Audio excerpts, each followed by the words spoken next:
The Carriden Cross is the fifth of our 10.5 objects.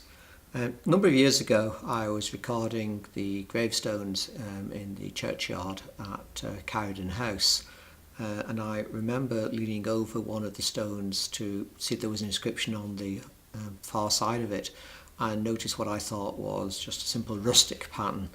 Little did I realise until an hour or so later that what I had actually seen was of particular significance, because when I was having my lunch looking at the opposite side, I realised that the rustication was in fact broad interlace pattern, and that rather than being an 18th century decoration, it dated to some 800 or so years earlier.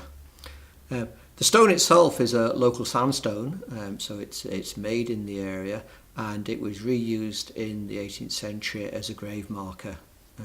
The original Celtic cross, which this forms a part of, would have been broken and scattered around the churchyard, and then the stone would have been reused with two sets of initials carved on it, his initials and her initials at that period.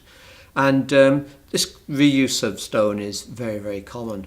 The 12th century church in the same graveyard, for example, was made using stone from the Roman bathhouse, which is just 50 metres away. The upper part of the stone, as we can see it being reused, has two very noticeable downward curves on the top of it.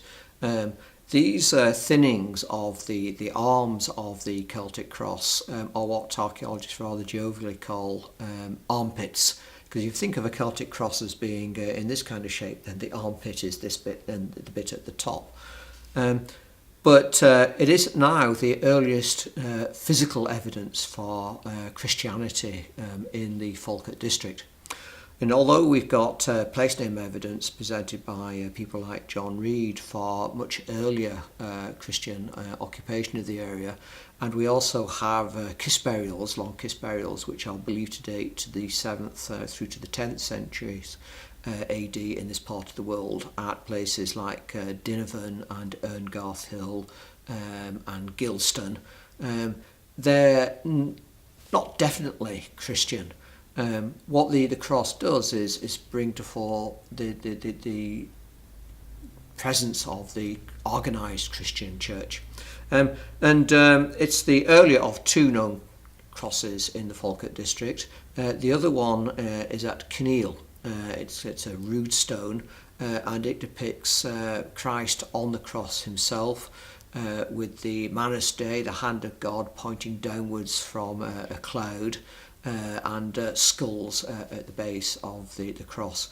It's a very, very important piece of iconography in Scotland, and the two of them together present the concept of the official adoption of Christianity by the aristocracy and by the administrators of this part of Scotland.